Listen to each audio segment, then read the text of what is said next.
Hi, everyone. I'm Arturo Chang. I'll be moderating today's discussion. Thanks again for joining us for today's NPEP roundtable conversation on the death penalty in the United States. Just a few formatting comments. So, as usual, our discussion will be recorded. Just so you all know, the audience will not appear in the recording. It's only going to be the speakers. Our speakers will have about 10 to 15 minutes each for their comments. After that, we will move into a moderated Q&A session. We will end by 4:30 p.m. Central Time. For Q&A, please send your questions to Gabby Kirk in using the chat function. You will see her under Gabby questions.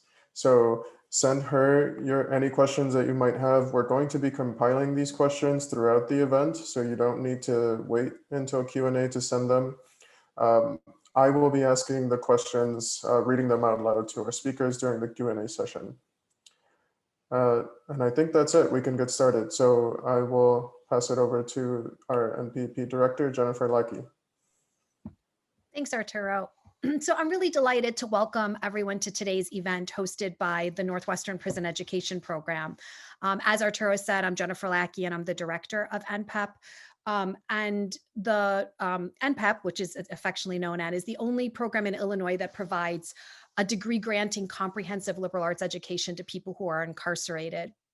And as our nation reckons with the systemic racism of America's criminal legal system and its pernicious investment in policing, criminalization, and incarceration, these events that NPEP hosts aim to open up space for conversation on these critical topics and to bridge research, legal work, policy, and community activism in addressing them. I'm especially thrilled to welcome today's speakers who will be talking on such an important topic facing, I think, all Americans. So I'm going to turn it back over to Arturo, who will introduce the individual speakers. Thanks. Thanks, Jennifer. So today we have first Meredith Rountree. She is a senior lecturer at the Pritzker School of Law at Northwestern University. Her research and teaching focuses on criminal law and criminal justice, with particular attention to how people with mental illness interact with the law and legal institutions. Following Meredith, we will have Renaldo Hudson, who is the education director for the Illinois Prison Project and a formerly incarcerated death penalty activist. His engagement work is focused on advocating against wrongful and unnecessary incarceration policies in Illinois. And third, we will have Robert Owen, who is a criminal defense attorney with more than 30 years of experience in capital cases. He has defended clients facing the death penalty at every level of state and federal court systems.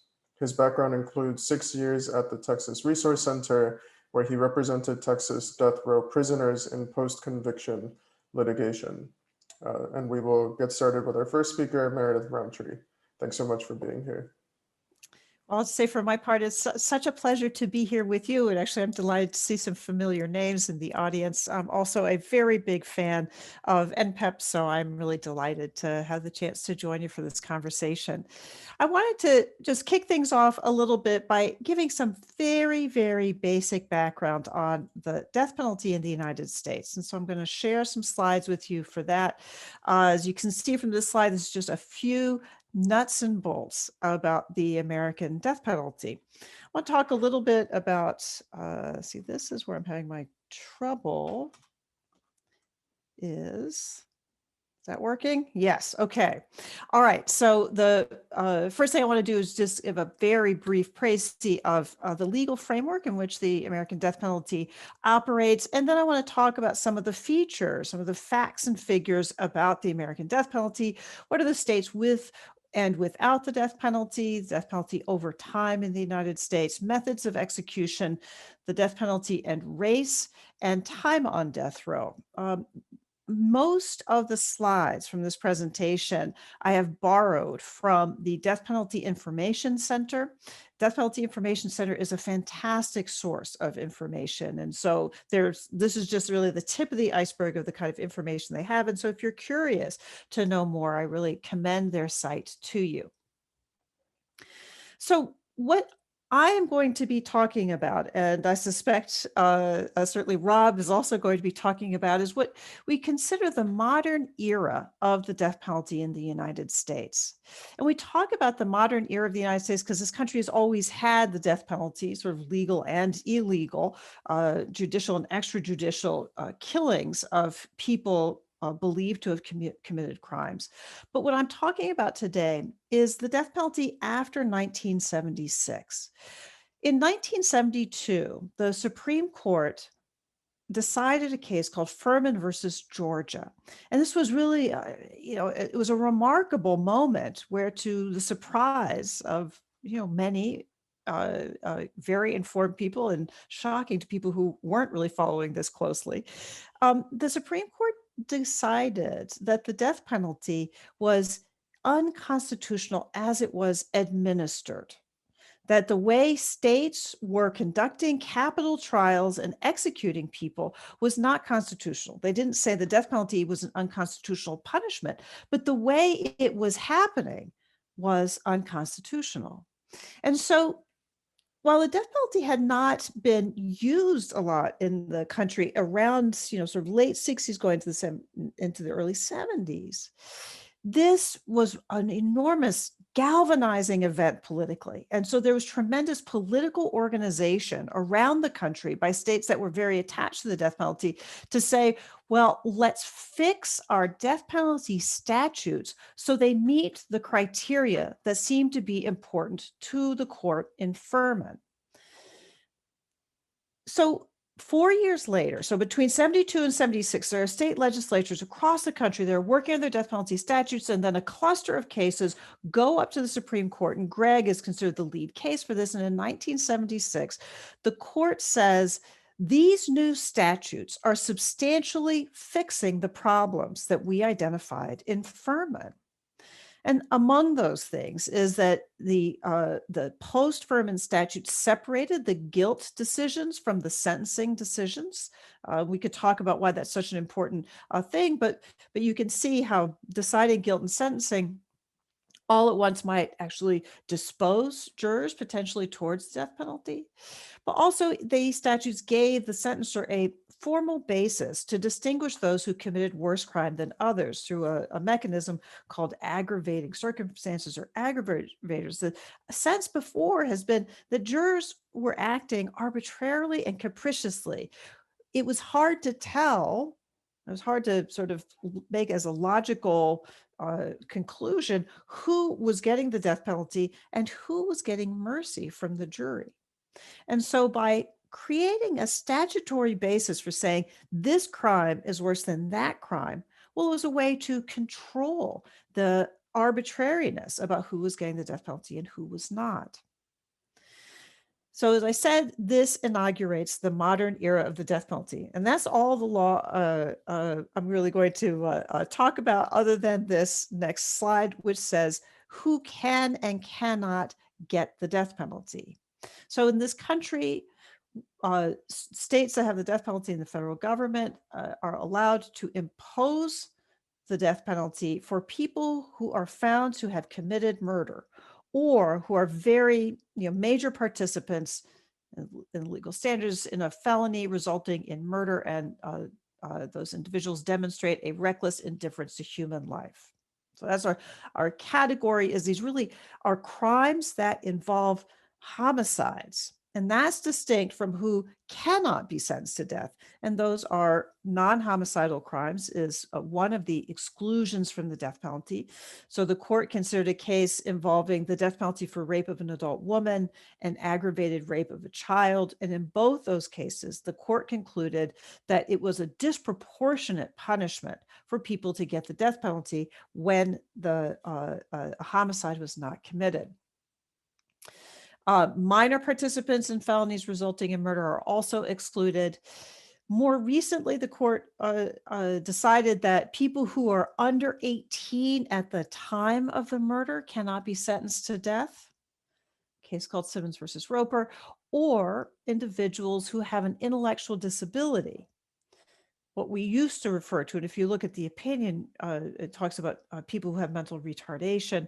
But in a case called Atkins versus Virginia, people who have an intellectual disability cannot be sentenced to death for reasons the court explains. Those would be disproportionate punishments and would be impermissible under the Eighth Amendment.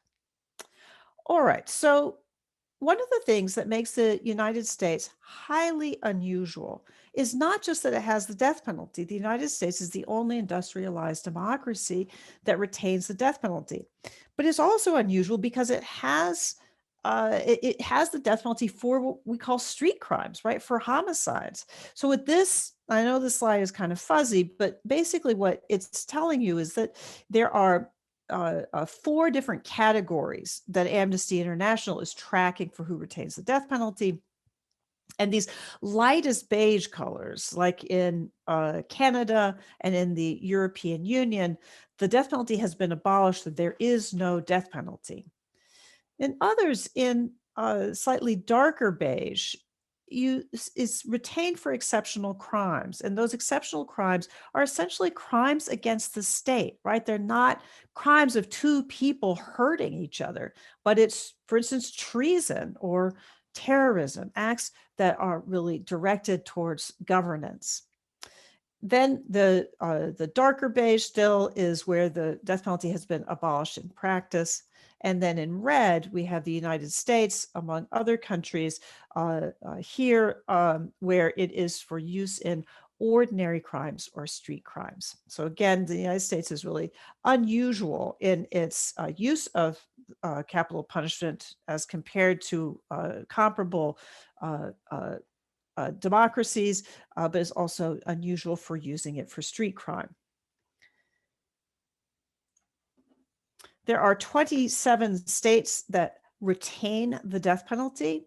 In addition, and I think it's easy to overlook, or it's probably easier to overlook before this past year, the United States military has the death penalty and the United States government has the death penalty. There is a federal death row, and there are about 2,500 prisoners currently on death row. Here are the states with and without the death penalty. One of the things that you'll see in one of the other slides is that there's a real difference in who these states may have the death penalty, but there's tremendous variation in how often they actually execute people. The light blue states are the states that have no death penalty, and in purple are states where the governor has taken action to direct that no executions will take place, at least until the governor changes his or her mind. There are different kinds of ways in which states have acted to repeal the death penalty or abolish the death penalty, or just to table the death penalty. So in Washington state, you see that the state Supreme Court abolished the death penalty. So it was a court action. In New Hampshire, it was a state abolition legislatively. More recently than this slide shows, is the state of Virginia repealed the death penalty, and that was legislative action. And then in California, for instance, we have a governor who has taken steps against it. As I said before, there's real variation in how often states use the death penalty that they have on the books. And it should not escape your notice that it is really powerfully driven by states like Texas, Oklahoma, historically Florida, and then Virginia, which remarkably, right, just recently abolished it, is much more heavily used in southern states than it is in other parts of the country. The number of executions, and again, I apologize for this fuzzy slide, is we've seen really big shifts in how often the death penalty is used, with a real high watermark being in the late 1990s. So this here is 1997, 1999 is the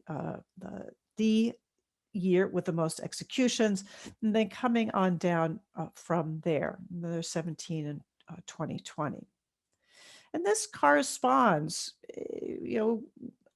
largely with support, popular support for the death penalty. So here we have the years in the 1990s, the decade of the 90s, where we see the death penalty enjoyed some of the highest support of the modern era. There are overwhelmingly executions today are conducted through lethal injection, but there are some other methods out there that remain: electrocution, the electric chair, lethal gas, hanging, and the firing squad. All of these jurisdictions do have as the primary method of execution lethal injection. So a prisoner could, theoretically, for instance, elect to be killed by firing squad, but the primary execution method is lethal injection. So this, I want to start introducing the idea of race and the significance of race in the American death penalty. And here we have a racial breakdown. And what we see is, a bit over 41% is Black, 13% Latinx, and 42% white, and just under 3% other. What you should appreciate, obviously, is that certainly for Black death row prisoners, that the number is grossly larger than percentage of the population. So most people on death row are not Black, but Black people are on death row at a much higher rate, disproportionate to their population. To their portion of the population. This is about the race of people executed. And so here what we see is that most people who have been executed are white. But again, we see that Black people, and really Black men overwhelmingly, are executed at a far higher proportion than they are of the population. But so that we know. But I will also say, and one of the things I really want to make sure that you come away with appreciating about the race, the operation of race in the American death penalty, is that as strong as we see that disproportion in terms of the race of people executed, the race of the victims has one of the most robust findings in the social science research here. Time and again, what researchers have found is that the best predictor of who gets the death penalty is the race of the victim. And so here, what you see in this pie chart is on the right here, is that in 76% of the cases, the race of the death penalty cases, the race of the victim is white. And I've got a couple of other slides that illustrate the same proposition. So on the top left-hand side, on the left column, right, we have the race of the victims, and the size of the circle is largest for the race of the of white victims, irrespective of the race of the person ultimately executed. And this too shows another way of representing from the NAACP. White defendant, Black victim is a really much smaller portion of the executions as opposed to Black defendant and white victim. Just a few little bits about time on death row. That what we see is that the time between sentencing, the average time between sentencing and execution, has been increasing in recent years. And I want to remind you about the whole idea of averages, is that what we see on average time is going up, that averages don't necessarily reflect individual experiences. And this is just some information I pulled from Texas. There are, 2 people in Texas who were each on death row for less than a year. They were so-called volunteers. We could talk about them, people who seek their own execution. So they were on death row in Texas for less than a year, as opposed to these 2 other men, David Powell and Lester Bauer, who were each on death row for 31 years. this is overall just to give you a sense of this also of racial makeup, but also of gender. That there are women on death row, but it is really a very small proportion of who is currently on death row now and who is sentenced to death. All right, so with that, I am going to stop my share, and armed with that information, I want to turn it over to Ronaldo. Thank you. I am like so humbled to be here because for those that don't know, I actually spent 13 years on Illinois' death row. And so those charts that you actually just presented are real to me. They're not just charts. For someone who don't have the personal experience, when I was listening to you, it really kind of like took me back, to some really, really sad moments. Like when you put that number up of Illinois and it said it was 12 executions, I was there for those 12 executions. I remember the first person that was executed was a guy by the name of Charlie Walker. And Charlie Walker was one of those persons that you mentioned who decided, I don't want to live in prison for the rest of my life. And so he voluntarily said, execute me. And the great state of Illinois did it. And the last person that they executed was under Governor George Ryan, believe it or not. Most people talk about the fact that he caused the moratorium against the death penalty, which I celebrated when he did.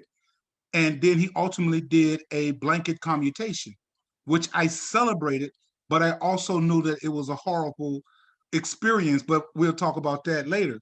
But for the death penalty, to me, so Charlie Walker was the first person they executed, and then Andrew Cocorera was the last person that they executed.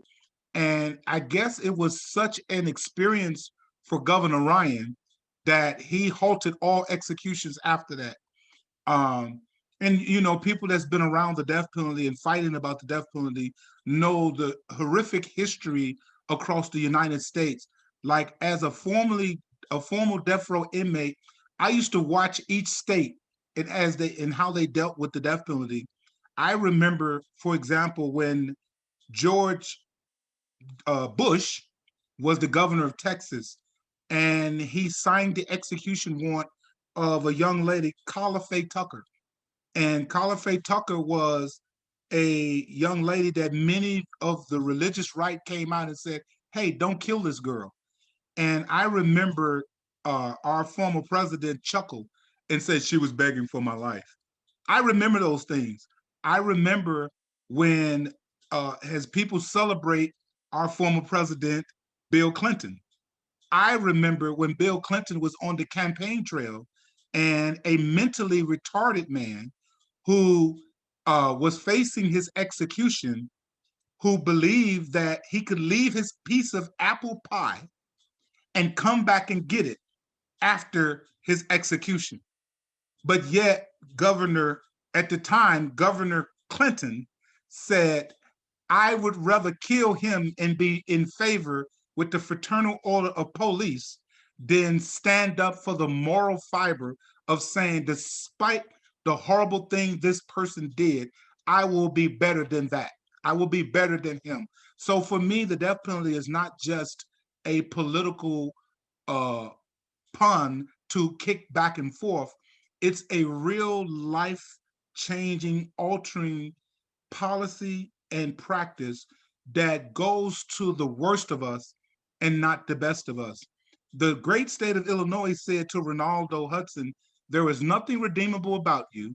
You will continually be a threat to everyone in society, and you will equally be as threatening to everyone in prison. So the only thing we can do to you is give you the death penalty and execute you. But I went from being a mentally challenged young man who couldn't read or write. When I walked out of prison in September of last year, I walked out with a bachelor in divinity. I walked out as the founder of the groundbreaking program called The Building Block. I walked out of prison as an advocate saying to people that you can't acknowledge the fact that even when you commit an act that offends all of society, even beauty can come from ashes. And so now I'm an advocate and saying to people, listen, I take full responsibility for my deadly decision, right? But no one is the totality of their worst act. And no one is above mercy and redemption. And we have to understand that our criminal legal system, not our criminal justice system, is rooted with racism, right? And we must understand every voice matters. Every voice matters.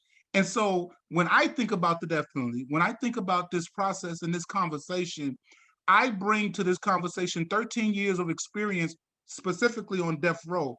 But I spent 7 years in the Cook County Jail from 1983 to 1990. From 1990 to 2003, I sat on death row and I listened to grown men cry. And I can tell everyone who said, well, it's it makes people not commit crimes. I don't know one person that I spoke to on death row, and I don't know if y'all can notice this about me, but I'm a very talkative person. I used to talk to everyone, and I did not meet one person that said, because they have the death penalty, I would not commit a crime.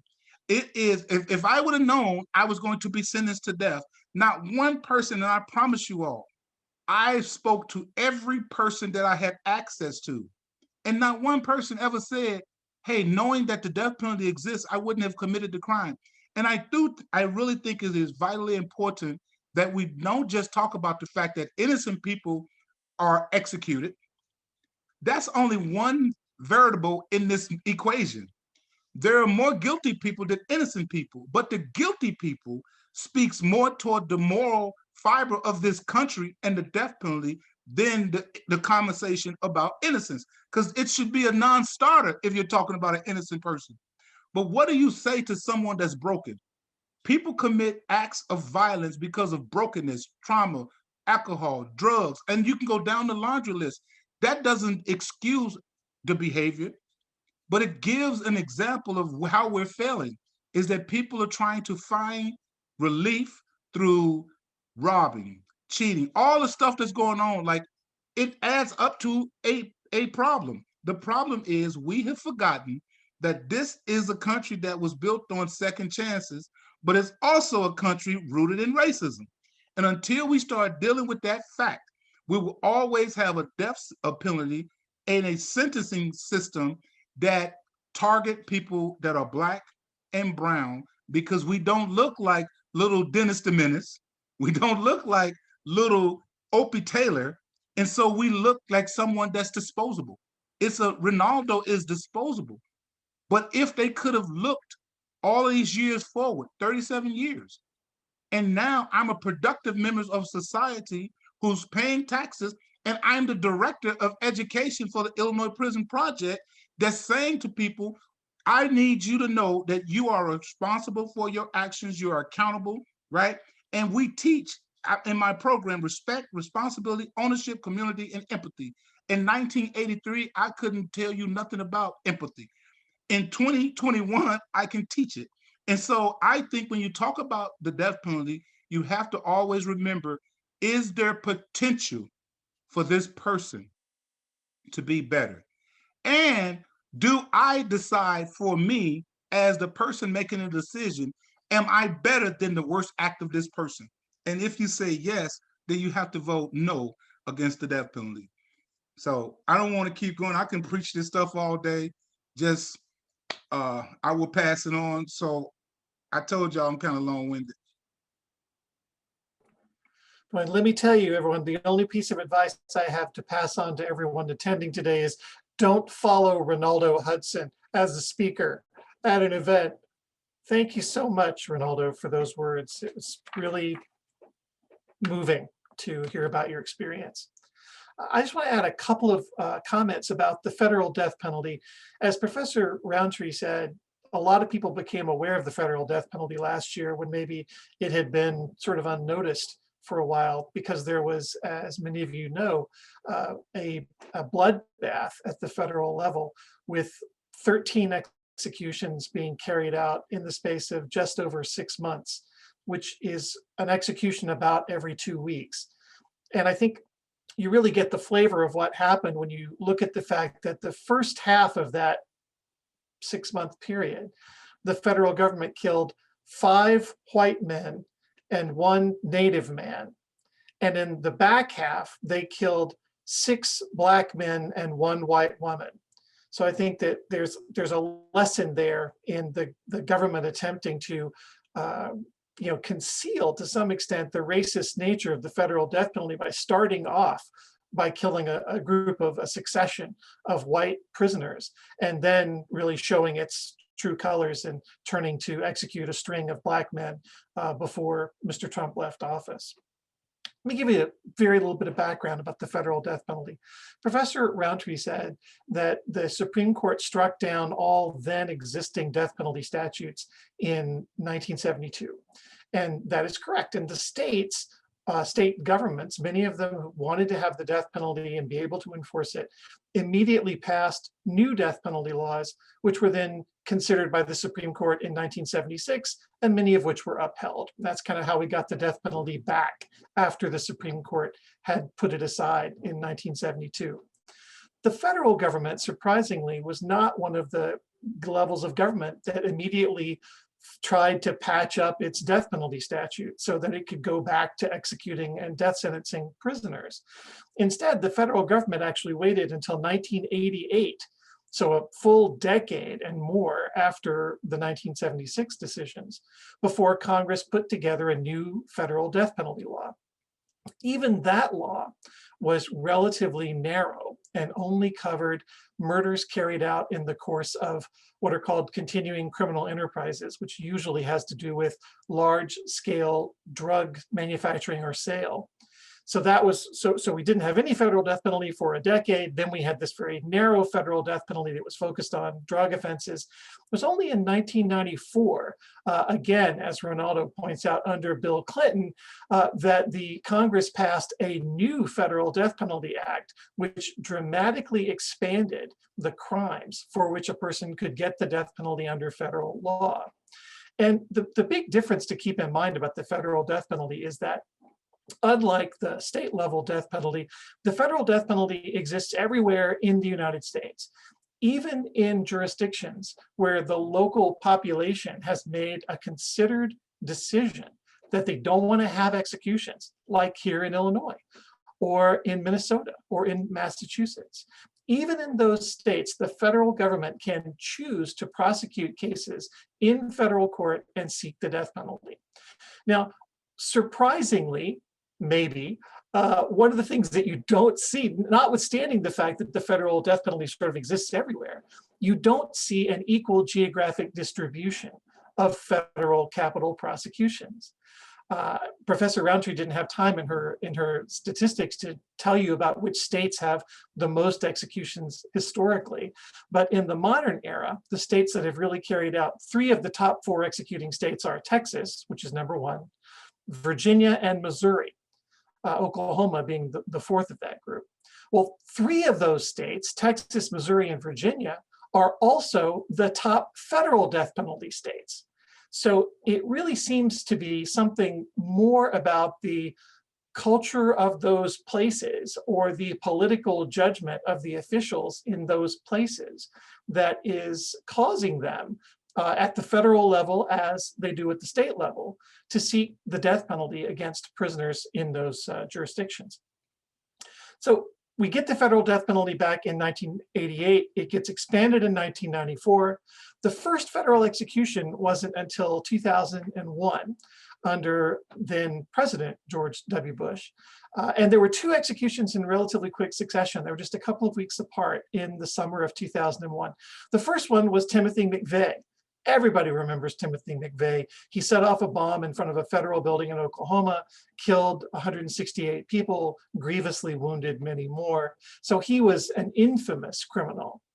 But the guy who was killed 2 weeks after him was a Latino man named Juan Rul Garza, who had committed a fairly unremarkable death penalty crime of killing someone in the course of a drug transaction. And it's really a strange contrast that those two people were executed so close together. The criminal that everyone in the world had heard of, and the criminal that nobody had heard of. But I think that Mr. Garza, being a person of color and being essentially a non-entity, is much more representative of many of the people who have been killed under government authority in our country. They are forgotten people. They are people who are vulnerable. They are people who are don't always have people to stick up for them. So after those two executions, I think the question a lot of people might ask is, well, why didn't we just have a steady flow of executions after that? Because from 2001, when McVeigh and Garza were executed, until last summer, when Danny Lee was executed, only one person was killed by the federal government, and that was in 2003, a man named Lewis Jones, a Black man and an Army veteran who was executed that summer.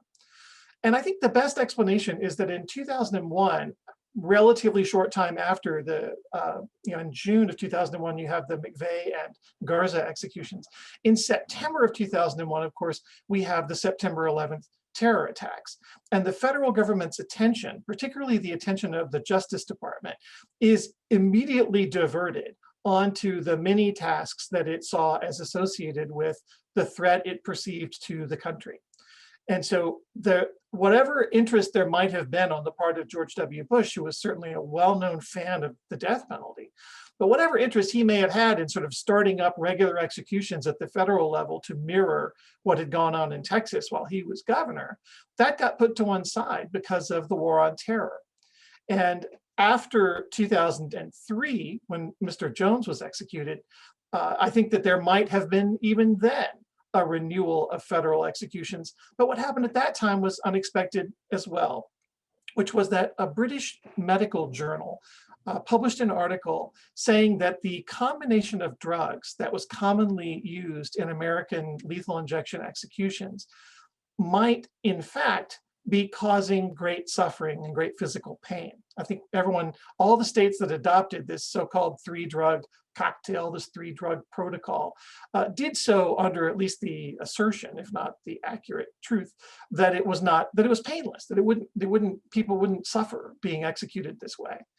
And what this medical journal article said was, wait, that may be wrong. It may well be that because of the effects of these drugs and the order in which they are given, that people could be suffering physically, and it might not be visible. They might be paralyzed, but be suffering greatly and not able to communicate that. So that put the brakes on the federal death penalty for quite a long time, because there was a lawsuit brought by a group of federal death row prisoners, which resulted in postponements of any existing executions. There actually were 3 executions that were scheduled for early 2006, and all of them were postponed because of this litigation over lethal injection drugs.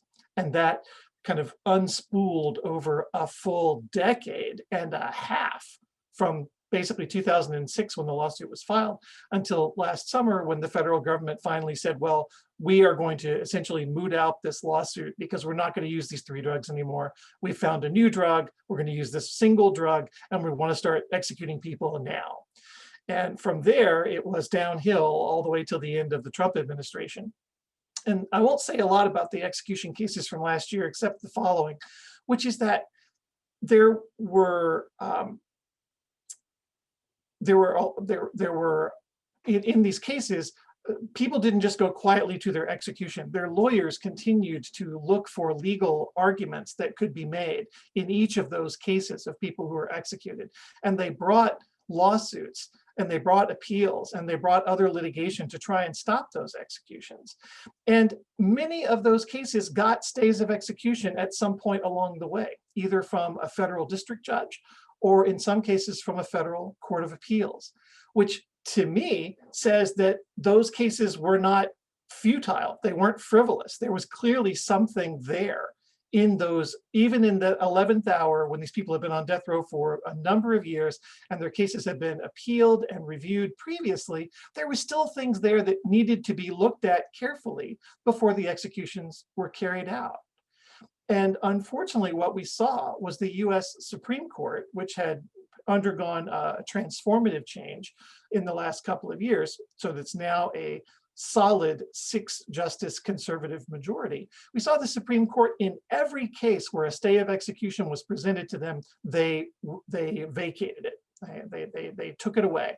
So all of those executions that happened last year, although I personally would like to blame them on Bill Barr and Donald Trump, are equally attributable to the US Supreme Court, which was asked in each of those cases to do the right thing, and in all of them did the opposite.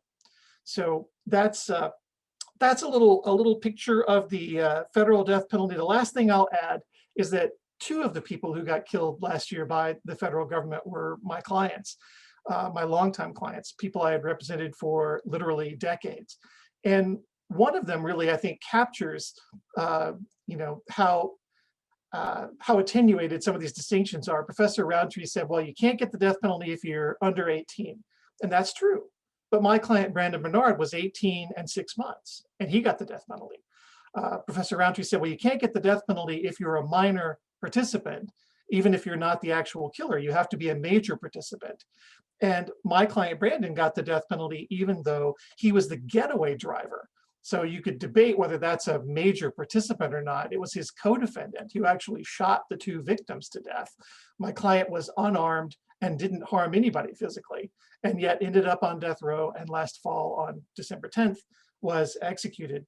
And the last thing I'll say is that this is a point that Ronaldo made, but Brandon, at his trial, the government argued that he could not be given a life sentence because he would be too dangerous in prison. And he actually served 20 years on the federal death row. He did not get a single disciplinary write-up in 20 years. And that's unusual, highly unusual, really, because a lot of people have little write-ups for trivial things, when they're adjusting to being in custody, or when circumstances unfold in a way that they don't anticipate, or just because some guard looks at them cross-eyed and doesn't like him and wants to write him up. It's not like that's unusual at all. But Brandon, it just reflects, I think, what a bad job our system does of identifying people who cannot live peacefully in custody, and thereby, condemning them to execution on that assumption. Because Brandon would have been safe in custody forever if they had decided, that they could live without killing him. And unfortunately, they could not. So that's my little riff about the federal death penalty, and I look forward to your comments and questions. Great. Well, thanks so much to all our speakers, and thanks for the perspective you each bring on this important issue. So what we'll do now is shift over to our moderated Q&A. As a reminder, we are compiling questions. You can send any questions that you have to Gabby. So using the chat function, her name is Gabby Questions in parentheses. So she is sending me the questions, and I'll start reading the queue that we have here. So we'll start with our first question. This says, what is the percentage of death row inmates who are able to appeal or change their conviction to either show full innocence and go free, or even switch it to a life sentence? And I think this is for any of our speakers. I don't know about percentages. I can say that since 1972, there have been about 150 death row prisoners in the country who have been exonerated and released. So that is as one indication of how many people. I mean, I like to think of it as, how accurate do you think the criminal justice system is, or criminal legal system, I should say.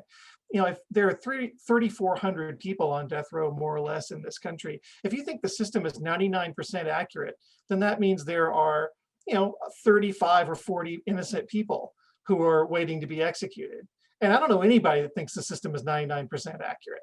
So you can make your own assumptions about how accurate it is, but when we have as many thousands of people as we have under death sentences in the US, there are going to be a large number of them who are innocent.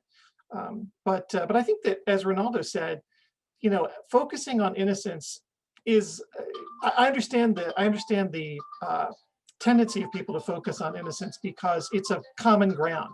In other words, there are a lot of people who would say, well, I'm in favor of the death penalty, but if you talk to them and say, aren't you worried about convicting the innocent, then they might be persuaded that the death penalty is a bad policy, because we ought to at least be able to correct these decisions if we find out after locking somebody up that they didn't do it. But I also think that it is unfortunate for activists to grab on too quickly to the innocence argument, because the truth of the matter is, it seems like to me it's kind of a downhill slide, and what you end up with is essentially acknowledging that if people are guilty, then it's okay to kill them, and that's not what we want to say, because that seems to me not the right or moral either. Hey, I just wanted to, go ahead, I'm sorry, Ronaldo. no, go ahead. No, please. I I'll yield to very you. very briefly, I'll just say, I think too that I think it's very hard to disentangle the information that you're asking for. There are some empirical studies about it, but one of the things that we know is that the legal system of appeals is it's like a funnel, right? People have the best opportunity to present all the information in their defense at trial, but as they move through their appeals, the opportunities for courts to grant relief, the opportunities for people to demonstrate why it's not appropriate for them to be sentenced to death, those really diminish dramatically. And so the way it stands now is that even if, for instance, a state court is wrong in interpreting the law in a particular case, a federal court can't take action, can't reverse the judgment, can't reverse the conviction or the sentence. And so I think there are very specific ways that go way beyond our conversation right now about how there are limited legal remedies for people trying to fight their convictions and their sentences. I just want, excuse me, I just wanted to add, because that is so accurate, that I remember when Roland Barrow, who was the first African-American Black Attorney General, was the Attorney General, and the Cruz case came up, and they were attempting to secure his execution. And the Assistant Attorney General that was assigned to the case came to the conclusion that this guy is innocent, went back to her boss and said, hey, listen, we can't secure the execution of an innocent man. And Roland Barrow said, this is stuff you can find. This is not me making up stuff. These are the stories that make having the death penalty so dangerous. This man said to someone who is also paid by taxpayers, your job is not to discover his innocence. Your job is to secure his execution. And so when people talk about, and the only reason we know this is that this young white lady, so it wasn't a Black lady that did this, or Hispanic or brown or anything else. It was a woman of conscience. And she said, I quit. And she told her story. And so the only reason we know this occurred is because it made news with her coming out and saying, this is wrong. And so when people talk about innocence, for me, when you talk about innocence, it's almost very deceptive, because the death penalty is about saying someone is not worth looking at for a second chance. The death penalty says that I'm not better than this person that committed this act.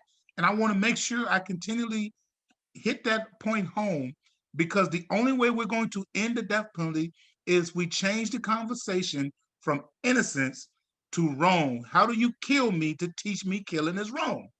And I learned that from an officer's daughter on death row. I was debating on death row with an officer one day about the death penalty, and he went home because an execution was about to occur, and him and his daughter was watching the news coverage, and his daughter asked him, what's going on, Daddy? And he said to his daughter, oh, that person killed someone, so they're going to execute them. They're going to kill them. And his daughter turned back to the television. And then when the coverage was over, his daughter said to him, well, who's going to kill them? And so even a child, from the mouths of babes comes tremendous wisdom. And so people have to understand that this is a serious fight And the only way we're really going to win is we change the equation. Like, I know a little bit about math. We have to take that innocent variable and put it over to the side. And when we need a placeholder, we'll bring her in, right? But the death penalty will only end in this country when we speak truth to falsehood, be it President Bush, President Clinton, President, etc., right?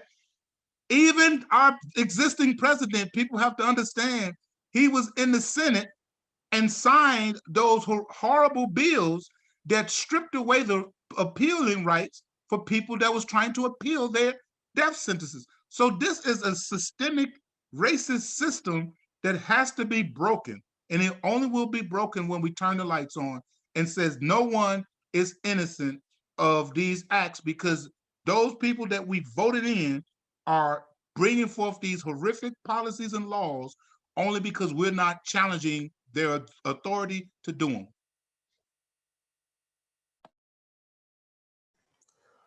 Thanks, everyone. So we can go on to the next question now. So this one says, do states have the death penalty as a mandatory sentence, or is it mainly dependent on the decision of the judge? I'm sort of looking at Rob, see who's going to answer this. I was going to say that a mandatory death sentence is unconstitutional. The Supreme Court decided that very early on is unconstitutional, because the sentencer has to be able to consider, this person and all of his or her humanity and determine whether a death sentence is the only appropriate sentence. So it can't be mandatory. And at this juncture, by and large, a jury has to make the sentencing decision. A jury is the one who reaches reflects the conscience of the community and makes the moral decision about whether to impose death. They Witherspoon them. Break that down to them, lawyer.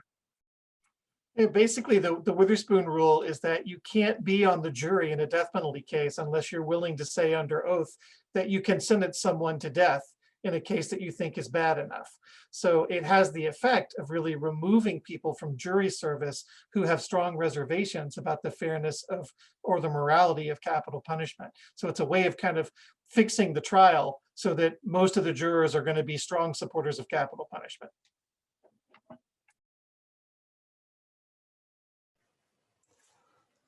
Okay, great, thanks. If there isn't anything else to add on that one, we'll go to the next question. This one, it says,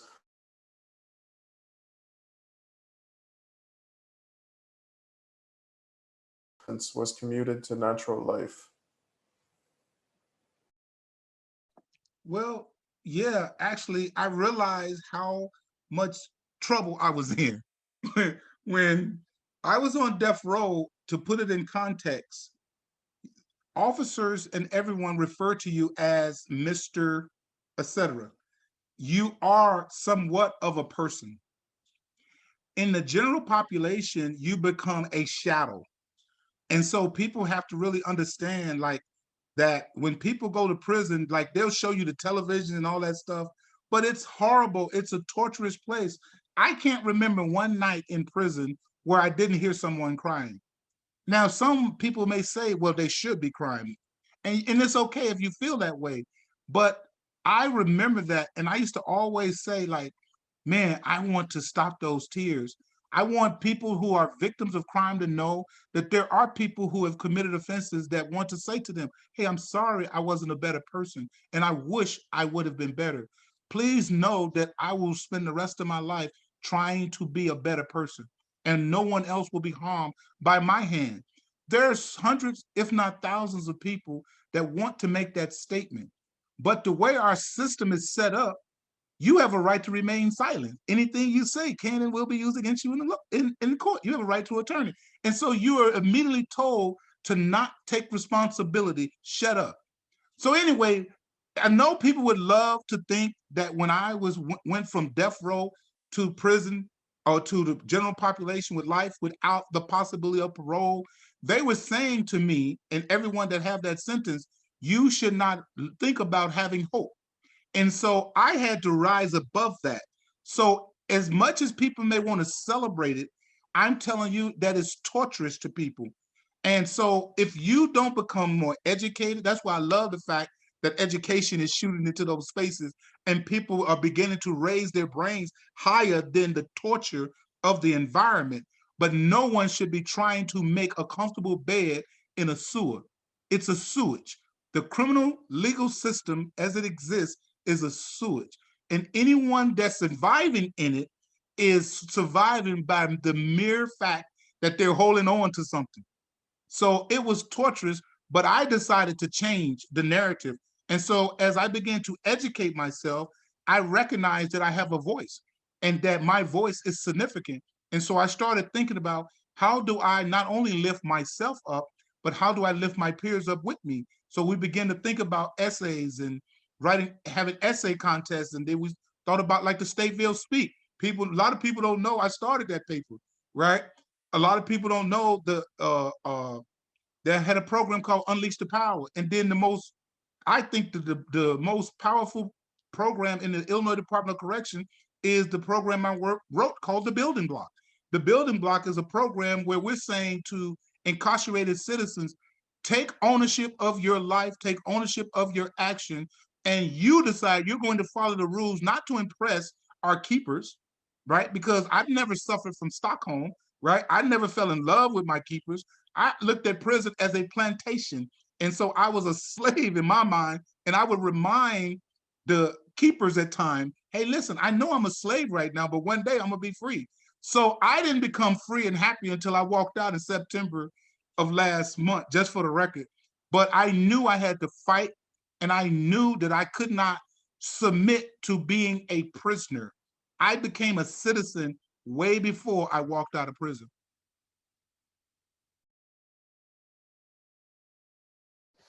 Thank you, Ronaldo. I got a text from Arturo that he got kicked out of the Zoom for some reason. I mean, I think must have been his internet connection, not from us. So Gabby, would you go ahead and choose one of the questions to read? Sure. That's so unfortunate. I hope he gets back in.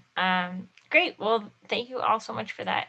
The next question is for Rob, and asking you to discuss some of your greatest successes and most disappointing moments in your capital defense cases, and also more broadly for all the speakers, just what are some of the recent successes we should know about in relation to the death penalty, both at the state or national level? Well, I would say that my mind goes immediately to the most painful losses and not to the victories. But having my two clients killed last fall within 3 weeks of one another was really crushing. And I don't know if I'll ever be over that. I'm certainly not over it yet. And I think every day about both of them. And I really thought we had a chance of winning both of those cases.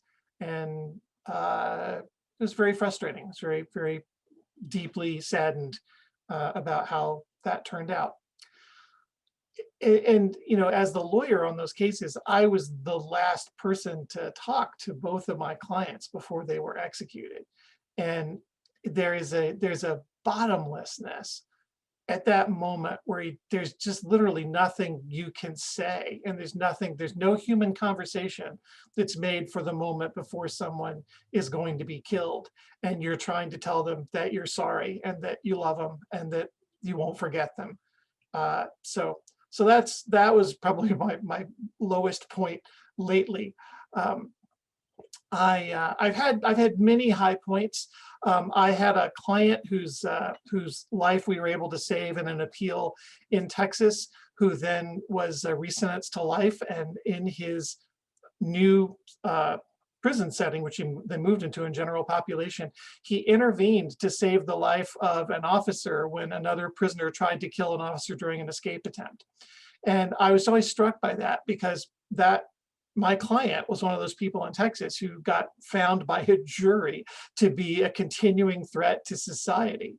And I always thought it was, a nice footnote to his case that he not only survived, but he was able to save another life in the process. So, so those are, and I've had some legal victories that have been far-reaching, and I would say that the good thing about those has not been how what you realize if you work on a case like this is that every victory is a child with 1,000 parents. There are just 10 million people that contribute to every case that is won. And so the fact that I might have been one of the lawyers at the podium in those cases doesn't mean there weren't lots of other folks working on. But I had a part in Supreme Court decisions that have resulted in the reversal at this point about 35 or 40 death sentences in Texas. And I'm really glad to have been able to contribute that.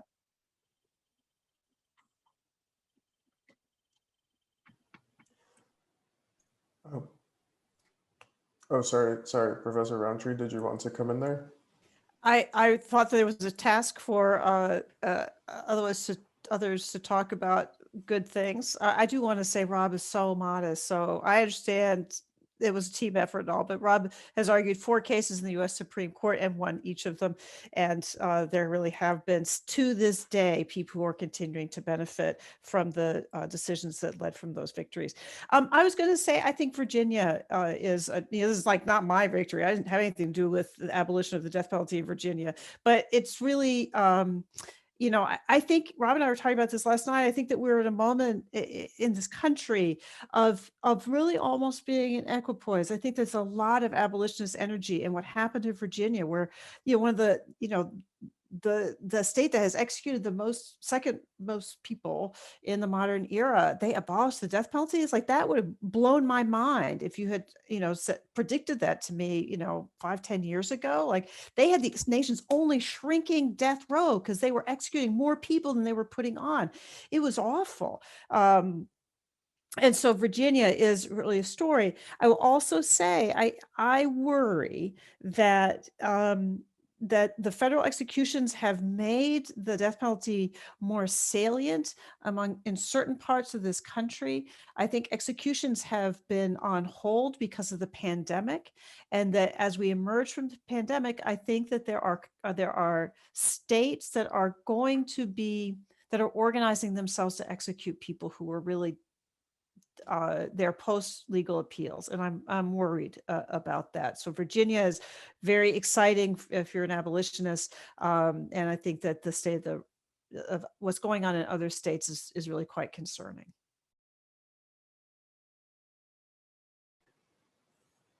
Okay, great. Thanks so much, everyone. Also, and apologies for dropping off there. Had some network issues. Thanks, Gabby, for jumping in. So we can go to the next question, which is for Ronaldo.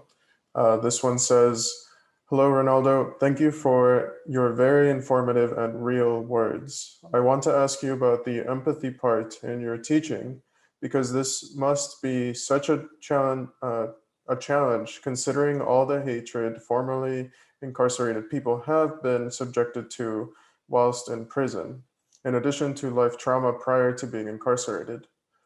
Does this teaching include counseling and practical teaching like gardening for therapy? And do you support people for as long as they need it? Well, I don't have the economic, the resources to support people for as long as they need it. So I would not even begin to tell that lie. But what I did that we learned that was really effective is we began to reconnect people to, like, I put together a course on trauma and loss. And so I began to share my story about losing my twin brother at the age of 6, who was kicked down a flight of stairs and his neck was broke. I shared my story about my brother who decided to kill my family and killed my auntie, shot my cousin, shot me in the chest with a 12-gauge shotgun, and shot 6 other family members. And what I discovered was, sadly, so many of my peers have so many similar traumas. And it's like, wow, you would want to think that your experience is unique, and it is my personal experience, but it's too common. There's too many shootings, there's too much violence. And so what we began to do, and what I thought about, was violence is an indicator of a lack of respect. And so it dawned on me that if I put respect first, right, and begin to share what that looked like, right, that then we'll be able to get to the empathy. And so it's a process. When we talk about community, what we mean in our principles is the real estate between your ears. That if I can change the way you think, then I'll win the community. So it's not the spaces, it's the places that broken brains venture into. And so what has been successful for us is to be able to get people to see how empowering we can be when we take the lead. When we take the lead, when we stop saying to those in corrections that are not correctors, right? You all are not intending to fix me. You only want to receive a salary to maintain me. And so you got people that are getting $120,000 a year simply to count me one. And then you mess the count up, right? And so it's like, hey, man, let's help ourselves. So yes, we were able to formulate a program that deals specifically with trauma, that starts with your personal acknowledgement of your problem. One of the things we used to share with people, and I came up with, was, you may see my cracks, but there's only an indicator of my trauma, which leaves me open to change. My name is Ronaldo, right? So if I start off in a space of vulnerability, then you don't have to ball your fist and pretend with me, right?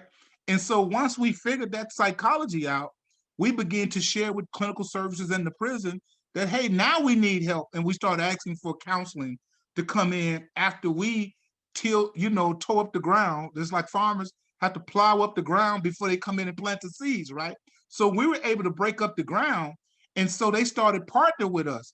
And that's why I always tell people, with all of my issues with people that make bad decisions, I'm open to forgiveness and empathy, because we ultimately need each other. At the end of the day, every bridge I try to cross, I usually take 2 buckets of water with me, because you never know the fire that's going to be set by somebody, right? And we may need to go back across the bridge. So understanding those basic ideas help me to say to anyone I sit in the room with, I bet you we have something in common that we can figure out how to do. Let's try that first. Then share your story and listen. Because when you listen to people, they'll tell you what they need. So that's what I've done, and that's what I continue to do. Thanks so much, Ronaldo. So we'll move on to the next question. This one says, what was the impetus for countries that have abolished the death penalty?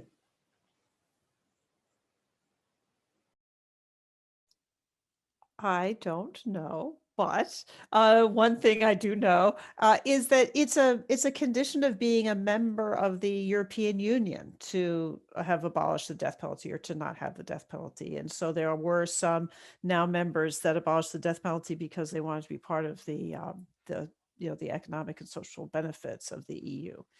Other than that, I've done some work involving the death penalty in Francophone Africa, and it really seems like, there's been more a question of disuse, though sometimes I think it is associated with being a turn against prior regimes. Rob, were you going to say something? Yeah, I was going to say I was just going to agree with you about it. I think that it's sometimes speculated that the abandonment of the death penalty in Europe, at least, was associated with the cruelty and excessive killing of the regimes in the World War II era. There's also I think the fact that a human rights perspective is taken more seriously in Europe than it is here, right? There's a European Court of Human Rights, and all the countries in Europe have agreed to submit their jurisdiction to that court for disputes over human rights. And there's nothing like that in this country. So, I just think that, and one of the most best settled principles of human rights is that the right to life is inviolable, and that the government can't kill people under any circumstances or for any reason. We have a much more procedural take that it's okay for the government to kill you as long as they observe certain rules and procedures in deciding whether to do that. Whereas the human rights model is a lot more based on, fundamental substantive rules, like the government shouldn't be allowed to kill people, and that those are dominant in other parts of the world.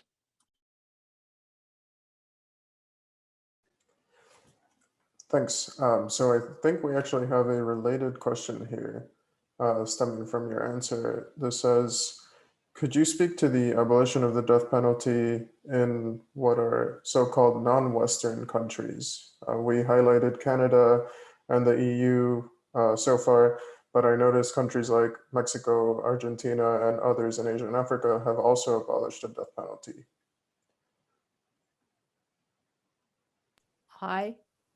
I feel like my knowledge is too thin to be having more than a cup of coffee conversation about this. I do want to say about Mexico, one of the things that I just find so fascinating and amazing is that, there are a number of Mexican nationals on death row in this country. And the Mexican government has made a commitment to represent them. And so they provide them with different kinds of support and make sure that they, have sort of resources in terms of lawyers they can speak to, and resources they may need in terms of investigating their cases. And I just find that a remarkable commitment of that country to its citizens who are in death row in this country. And so I just wanted to lift that up. Hey, can I just say really quickly, I just think it's really simple. Like, we live in a country that's just arrogant, and we feel like we just have the right. We are Americans, and we are white, and we are right. And people have to go on and tell the truth. When countries begin to recognize their power, right, and say, wait a minute, we owe it to the citizens, like, to do right by them. And we just have allowed, like, our country is a bunch of islands. People don't want to talk about that. To go from Illinois to Indiana, and the policies and the politics are so different, and so from state to state, I'm not saying we should, like, become a country where everybody have to do the same thing, but there should be some centering policies, such as, we're going to stop killing our citizens. If I don't want you to kill people, I shouldn't kill you either. I think people should be punished for that conduct, but people should be placed in like in Europe, they actually have programs, real rehabilitation, right? You can actually get a PhD in in their system. And so education is a major factor, and people don't like talking about that in the criminal struggle. Most people committing offenses are among the least educated, the less educated in our society. And so people begin to make decisions based upon their comprehension. That's not belittling people, that's speaking the truth. When you look at the criminal justice system, 54% of the population can't even read and write. When I went to prison in 1983, I couldn't read or write. And so people have to begin to talk about these things. These are the things that lead to crime. These are the things that lead to people acting more animalistic rather than academically saying, wait a minute, this is not sound. This is not good. This is not reasonable. This is not fair. And the lack thereof do play a major role. And people have to begin to look at the fact that we're a very arrogant country, and we have the right to just destroy, and we have the right to just take. And we have to begin to become humble, like Mexico, with all the stuff that's going on over there, said, we will not kill our citizens. And I actually remember some of the actions from Mexico, because some of my friends on death row used to get services. And Mario Flores was one of the guys that Governor Ryan commuted his death sentence to 40 years, and they sent him back to Mexico. And so I remember those actions and how intense they were. And so I think it's important for people to learn and look at other countries and say, well, how is they better than us? Because their policies are more humane in many instances. It's really that simple.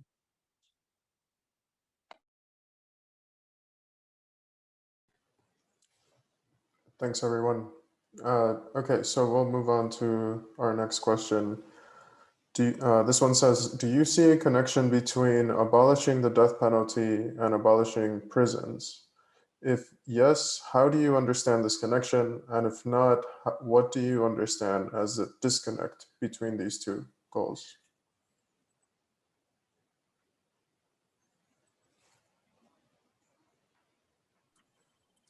I'm going to embarrass myself like one of the students in Professor Roundtree's class and say, I lost you halfway through the question. So if you wouldn't mind reading it again, I'd really appreciate it. Yeah, of course. Thanks. Thanks. Okay, so the first question is, do you see a connection between abolishing the death penalty and abolishing prisons?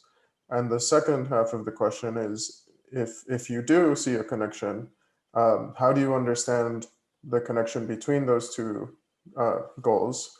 And if you do not see them as connected, why? I'll add a first thought, and then I'm very interested in hearing what Professor Rountree and Renaldo have to say about this. But I think there is some connection, just because I think that the idea of radical transformation for the criminal legal system, which both of those are different aspects of, is going to be seen as a single project. That is an attitude toward the problem, which acknowledges that there are many different facets and that they are connected to one another in much the same way as the European prison system that Ronaldo was just talking about, where they give you opportunities and they treat people humanely. That is connected to the fact that they don't have the death penalty. And here, our brutalizing prison system is connected to the fact that we do have the death penalty. And so getting rid of either of those things is going to be, I think, they're going to be inextricably connected. I also think that it would have to be, I also think that it will need to be, this is my opinion as a cynic who spent a lot of time in criminal cases, that it's going to have to be incremental, and it's going to have to start with getting rid of the death penalty, and then one hopes moving to getting rid of prison.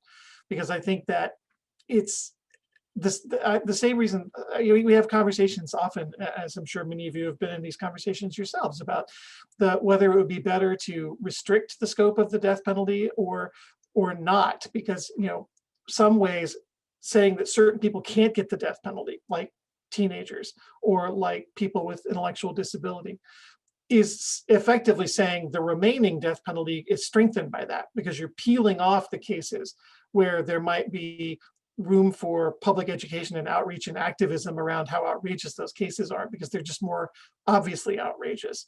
If you got a 15-year-old kid on death row, more people are going to be energized by that. So when you start taking the teenagers off death row, what's left is harder in some ways to attack.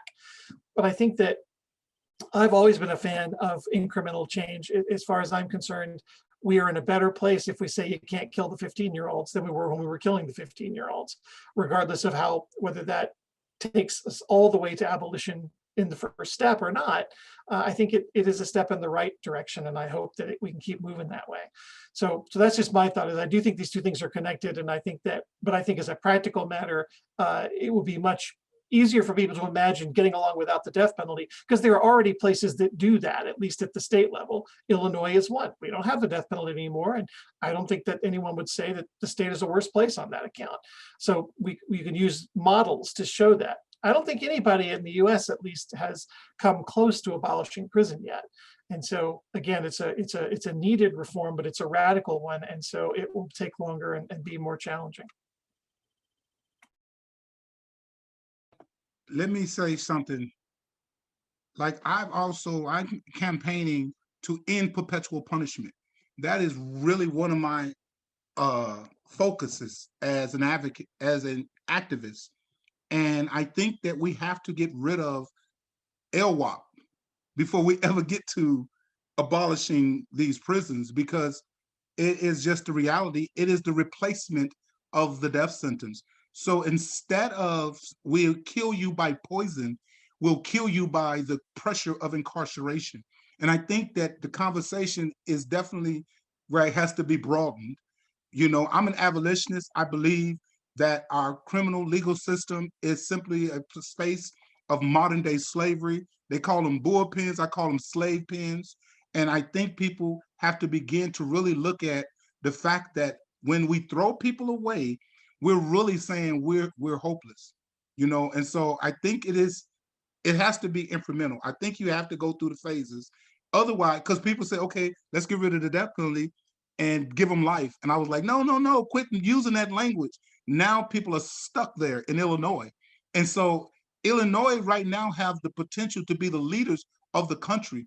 Governor Pritzker, which is my main man, Pritzker the fixer, and I ain't trying to campaign for him, but that's my man, right? Because he commuted my life without the possibility of parole and gave me my freedom back.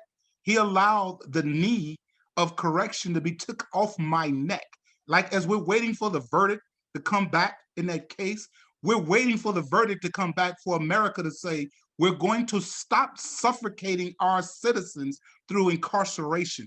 And I think that that is vitally important. So abolition, abolition, abolition, let them all go. But prepare them for the process of transitioning from incarceration to citizenship one at a time. I want to add to that. I think the idea of of struggling against of perpetual incarceration, I think is really critical, and I don't disagree with anything anybody has said. I want to say. Partly because in one of my classes, we've been reading a really terrific book called Executing Freedom by Daniel LaChance. I think it's a wonderful cultural history about how we moved from being a country that was interested and invested in rehabilitation to one that became really punitive. And to recognize that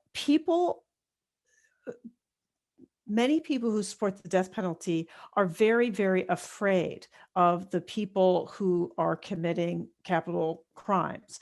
And, the words you used, Ronaldo, that your jury judge you continually to be a threat in Texas, these ideas of future dangerousness are really central to decisions to sentence people to death. I think that it's important to be realistic about meeting that concern, that if we want to say, I don't want anyone to be executed, we need to acknowledge that people are looking for incapacitation, that people are afraid of releasing people who have done dangerous things to the community, that we need to have a plan. So linking the idea of abolishing prisons with abolishing the death penalty, I think should be done really carefully and mindfully about the fears people have. And I agree that there is the linking now of like, all right, no death penalty, will be life without parole instead. And I think that we give up a lot by saying that's going to be the alternative. I think, maybe long sentences, maybe vigorous opportunities for review after a period of time. But just to acknowledge that for a lot of people, the reason they support the death penalty is because they feel like the government is not good at adjudicating risk for their communities. They cannot trust the government to make smart decisions about releasing people into their communities, and so they would prefer the death penalty. And I think that we need to be thoughtful about that and talking about this. Hey, I just want to add to that though, because just a little pushback, right? Because I've sat in both seats, and I have to say to you, with all due respect, right? No, we don't trust none of the government to do right. And so to say to the people, take this as, I saw that happen in Illinois, and I know it is important. I know it's important for people to feel safe, and we have to figure out how do we do that. But we do that by taking all the billions of dollars that are spent simply for salaries, and it's not spent for rehabilitation. Right. And so when you start talking about this stuff, we have to put it in context, right? People are buying homes just walking up and down galleries, right? And so you be like, wait a minute, like you ain't doing nothing, but you just bought another house because of salaries. And so people, prisoners, incarcerated citizens have become property. We are like real estate. And so until people give me back my property, right? Like, I am free to vote, right, once I walk out of prison. But our Constitution say I am free to not be a slave until I'm convicted. Once I become convicted and I go into the prison system, then you can use me like a slave. I made $14 a month before I left prison, right? They gave the Buffalo Soldiers during the Civil War $10 a month. So they gave me a raise of $4 over that. And so when people look at this whole system, we have to say it's a sewage, it has to be flushed, and we have to start all over. That's my humble opinion. And I don't see no other way to do it. You don't deal with cancer by going, a little, you have to go through dealing with the whole process of it. It's cancerous and it has to be removed. We have to get rid of this barbaric system that doesn't speak to the best of us. It speaks to the worst fear in us. And that's just my humble opinion. Yeah, yeah, And I do yeah. respect you, doctor. Oh, and it's Meredith. All I was saying is that for people who support the death penalty, so there's this relationship between people, the more skeptical they are of the federal government, the more they support the death penalty. Why is that? It's because they do not trust the government to make decisions about the safety of their community. Now, you and I don't probably trust the government to make good adjudications of who needs to be in prison and who doesn't need to be in prison, or just even forget about prison, about restraining people in different ways. But that is a strong relationship, and support for the death penalty is skepticism about the federal government and what does that mean, and how to speak to people who don't come from the same place with respect to punitive impulses, about having them say, well, we can live without the death penalty. Thanks so much, everyone. So first, I want to highlight Jennifer's message in the chat that Derek Chauvin has been found guilty on all counts for the murder of George Floyd. And maybe with all this in mind and with this outcome in mind, we have 2 minutes. Do you have any closing thoughts as we conclude the event? Maybe each of you Wow. can take a second. My closing thought is, wow. Yeah, I'm deeply surprised, because I thought it was likeliest to produce a hung jury. So I'm glad to hear that these citizens were able to put aside, the sort of pressure on them to come to an honest verdict. I think it's a hopeful sign. I mean, I also feel like we're talking a lot about how incapable the criminal legal system is of reforming people. I don't want to say that I feel good about locking up Mr. Chauvin, but I also feel like holding him responsible for what he did is really important. And this is a first step, however, small, in that direction. Yeah, and I'm excited that the legal system has acknowledged the value of a Black life. I think that is vitally important. But I also believe that that guy should also receive rehabilitation. That guy should receive the services that I've been talking about all day. And I might even send him our core principles about respect, responsibility, ownership, community, and empathy myself. And I would like to leave y'all with one thought. I love the youth of the day. I can't emphasize that enough. I'm so encouraged by their courage and their boldness. And I recognize the idea that it's so difficult to put new wine in old skins. That's why we have to turn it over to the youth, right? And counsel them, but make sure we give them the mic also, that we might hear what they have to say to bring a better day. And so I just want to make sure I share that, because I love the youth. I love everybody, but I really love the youth. And I'm just so encouraged when I look at you all and say, and I just want to say thank you, and Ronaldo, love you.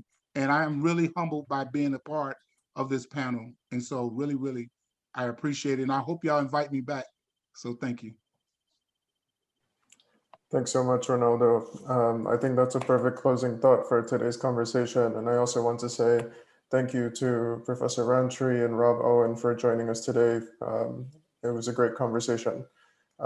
Just as a reminder, very quickly, this recording will be uploaded to the NPEP YouTube channel. You can find that through the NPEP Northwestern website, and you can also find us through YouTube. You can just search the Northwestern Prison Education Program. This should be uploaded in a few days. Jennifer, do you want to? Oh, I just was Any going to say close- thank you to everyone. It was, I think, a spectacular event. Very moving. Thank you to all of the speakers. Thanks for the chance to Much. be here. Really It was appreciate great. it. Great. Thanks so much, everyone.